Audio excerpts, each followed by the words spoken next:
Hello दोस्तों, स्वागत है आपका जीके बाय देश सर में। कैसे हो आप सभी। तो आज हम कवर करते हैं हिंदी साहित्य को। हिंदी साहित्य में कौन कौन से हमारे काल विभाजन के बारे में पढ़ते हैं और कौन कौन से हमारे कवि हुए हैं। तो प्लीज़ चैनल को लाइक करें और सब्सक्राइब करें और बेल आइकन को ज़रूर दबाएं। साथ में वीडियो को ज़्यादा से ज़्यादा शेयर करें। तो आइए पढ़ते हैं हम। तो काल विभाजन में हमारे कौन कौन से काल विभाजन हैं उनको पढ़ते हैं। तो आदिकाल, मध्यकाल और आधुनिक काल। आदिकाल जो था हमारा 700 से 1400 ईस्वी तक। मध्यकाल, मध्यकाल में दो काल हुए, पूर्व मध्यकाल और उत्तर मध्यकाल। पूर्व मध्यकाल था 1400 से 1700 ईस्वी तक और उत्तर मध्यकाल था 1700 से 1850 ईस्वी तक। उसके बाद आधुनिक काल है वो 1850 से अभी तक है। ठीक है। आधुनिक काल में बहुत सारे युग आए। कौन कौन से युग आए तो जैसे द्वितीय युग, छायावाद युग, प्रगतिवाद युग, ऐसे बहुत सारे युग आए। अब है आधुनिक काल को अलग अलग नाम दिए। तो आदिकाल को वीरता की प्रधानता ज़्यादा थी। आदिकाल में वीरता की प्रधान ज़्यादा थी। तो आचार्य रामचंद्र शुक्ल ने आदिकाल को वीरगाथा काल नाम दिया। ठीक है। उसके बाद है पूर्व मध्यकाल। पूर्व मध्यकाल में भक्ति की प्रधानता ज़्यादा थी, तो इसे भक्ति काल नाम दिया था। ठीक है। उसके बाद है उत्तर मध्यकाल। उत्तर मध्यकाल को रीतिकाल नाम दिया। उसके बाद है आधुनिक काल। आधुनिक काल को रामचंद्र शुक्ल ने क्या नाम दिया? गद्यकाल। तो आदिकाल को क्या नाम दिया? आधुनिक काल को क्या नाम दिया? गद्यकाल। उसके बाद है किसने आदिकाल को क्या क्या नाम दिया, तो उसके बारे में पढ़ते हैं। आदिकाल का नामकरण। आदिकाल को वीरगाथा काल रामचंद्र शुक्ल ने कहा।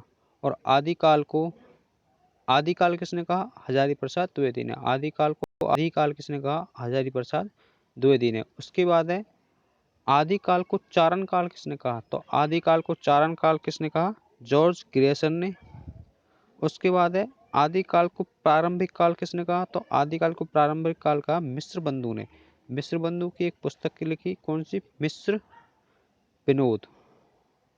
उसके बाद है आदिकाल को वीरकाल किसने कहा? आदिकाल को वीरकाल किसने कहा? विश्वनाथ प्रसाद मिश्र ने। उसके बाद है आदिकाल को बीजपन काल किसने कहा? आदिकाल को बीजपन काल किसने कहा? महावीर प्रसाद द्विवेदी ने। ठीक है। उसके बाद है आदिकाल को संधिचारण काल किसने कहा? तो आदिकाल को संधिचारण काल किसने कहा? डॉक्टर रामकुमार वर्मा ने। ठीक है। उसके बाद है आदिकाल के जो रचनाकार हुए उनके वो पढ़ते हैं।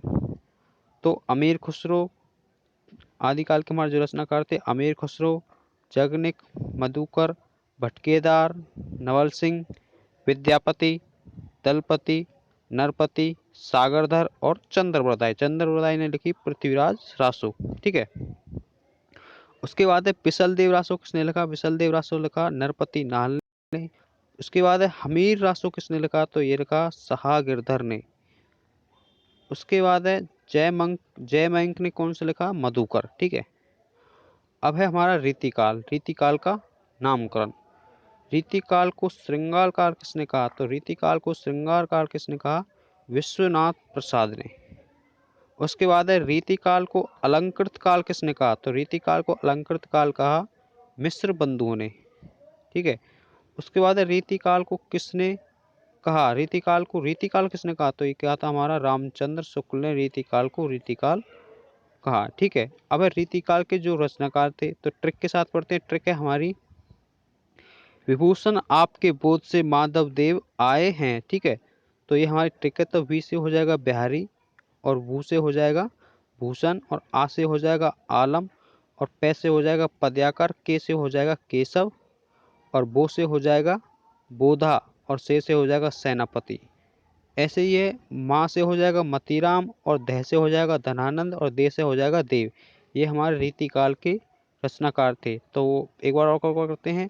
बिहारी, भूषण, आलम, पद्याकर, केशव, बोधा, सेनापति, मतीराम, धनानंद, देव। तो ये हमारे रीतिकाल के रचनाकार थे। उसके बाद है आधुनिक काल। आधुनिक काल को सबसे पहले नाम दिया रामचंद्र शुक्ल ने। आदिकाल को सबसे पहले किसने नाम दिया? रामचंद्र शुक्ल ने। आधुनिक काल को नवजागरण नाम से भी जाना जाता है। ठीक है। आधुनिक काल के जो पहले प्रणेता माने जाते हैं वो है भारतेंदु हरिश्चंद्र। उसके बाद है आधुनिक काल में किसका विकास हुआ था, तो आधुनिक काल में गद्य साहित्य का विकास हुआ था। किसका? गद्य साहित्य का। उसके बाद है नेक्स्ट क्वेश्चन हमारा, ऐसे व्यक्ति जो काल विभाजन में कोई प्रयास नहीं किया, जिनकी रुचि नहीं थी, मतलब कि उन्होंने कोई प्रयास नहीं किया, तो दो व्यक्ति थे, गारसादे और शिव सिंह सेंगर। गारसादे तासी और शिव सिंह सेंगर, ये ऐसे दो व्यक्ति थे। उसके बाद मिस्र बंधुओं ने काल विभाजन को पांच भागों में विभाजन किया था। कौन कौन से? तो पहला है प्रारंभिक काल, माध्यमिक काल, अलंकृत काल, परिवर्तन काल और वर्तमान काल। तो मिस्र बंधुओं ने एक पुस्तक भी लिखी, कौन सी? मिस्र विनोद। इसमें इन कालों का वर्णन है, इन पांचों कालों का क्या है? वर्णन। मिस्र बंधु पुस्तक कब आई थी? ये आई थी 1913 में। ठीक है। उसके बाद है डॉक्टर रामकुमार वर्मा ने काल विभाजन किया, इन्होंने भी काल विभाजन। तो इन्होंने कौन कौन से नाम दिए? तो हैं संधि काल, चारण काल, भक्ति काल, रीति काल और आधुनिक काल, इन्होंने ये नाम दिए। ठीक है। उसके बाद है डॉक्टर गणपति चंद्र ने आदिकाल की जगह प्रारंभिक काल कर दिया, बाकी सब सेम था। ठीक है। उसके बाद है किसे आधुनिक हिंदी साहित्य का निर्माता कहा जाता है? तो भारतेंदु हरिश्चंद्र को आधुनिक हिंदी साहित्य का निर्माता कहा जाता है। ठीक है। उसके बाद है हिंदी साहित्य आचार्य रामचंद्र शुक्ल के बारे में। ठीक है। वो कहाँ से थे, उनका जन्म कब हुआ, उनके पिता का नाम क्या था, माता का नाम क्या था, सब इसको कवर करते हैं। ठीक है। तो है आचार्य जो रामचंद्र का जन्म हुआ था वो 1884 ईस्वी में उत्तर प्रदेश के बस्ती जिला के अगोना गांव में हुआ था। कहाँ पे? अगोना गांव में। उसके बाद है उसकी मृत्यु हुई थी 1941 ईस्वी में, दिल का दौरा पड़ने से उनकी मृत्यु हो गई थी। ठीक है। अब है आचार्य रामचंद्र शुक्ल के जो पिता का नाम है वो पंडित चंद्र बली शुक्ल। ठीक है। और माता जी का नाम पूछे तो विभासी देवी। उसके बाद है आरंभिक की शिक्षा उन्होंने उर्दू व अंग्रेजी में। ठीक है। बाद में इन्होंने खुद से संस्कृत पढ़ी और साथ में बांग्ला भी पढ़ी। उन्होंने कार्य कहाँ पर किया? तो कार्य काशी हिंदू विश्वविद्यालय में प्राध्यापक रहे और साथ में हिंदी विभाग के अध्यक्ष भी रहे। ठीक है। उसके बाद है आचार्य रामचंद्र शुक्ल की भाषा शैली। तो भाषा शैली क्या थी उनकी? खड़ी बोली। ठीक है। आचार्य रामचंद्र शुक्ल ने ये एक महान आलोचक साहित्यकार हुए। आचार्य जो रामचंद्र शुक्ल थे एक महान आलोचक और साहित्यकार हुए। ठीक है। उसके बाद है नेक्स्ट हमारा, हिंदी में वैज्ञानिक आलोचक का सूत्रपात किसने किया? हिंदी में वैज्ञानिक आलोचक सूत्रपात किसने किया? तो आचार्य रामचंद्र शुक्ल ने। उसके बाद है निबंध गद्य की कसौटी, यह विचार किसका है? तो यह विचार है आचार्य रामचंद्र शुक्ल का। उसके बाद है आचार्य रामचंद्र की जो रचनाएं थी उनको पढ़ते हैं, निबंध संग्रह, चिंतामणि, विचार विधि। ठीक है। उसके बाद है इनकी आलोचना, हिंदी साहित्य का विकास, सूरदास, मासा, रश्मि मासा, त्रिवेणी और भ्रमर, गीत सार। ठीक है। ये इनकी आलोचना थी। उसके बाद है इनकी जो कहानी है 11 वर्ष का समय, काव्य कृति, अभिमन्यु पथ। ठीक है। ये उनकी कहानी थी। उसके बाद है मैग्नस्थित भारतवर्षीय विवरण, इसका हिंदी अनुवाद किया था आचार्य जीवन का, कल्याण का, आनंद, बुद्ध चरित, इन चारों का दूसरी भाषा में अनुवाद किया था। ठीक है। उसके बाद है हमारा पढ़ते हैं हमारा जो काल हिंदी साहित्य ये यहाँ पे खत्म हो गया। उसके बाद हमारा तार सप्तक। तार सप्तक कवि हुए थे? तार सप्तक एक काव्य संग्रह है जिसे ऐग्य ने 1943 में नई कविता के प्रणयन के लिए 7 शब्दों का एक मंडल बनाया था। ठीक है।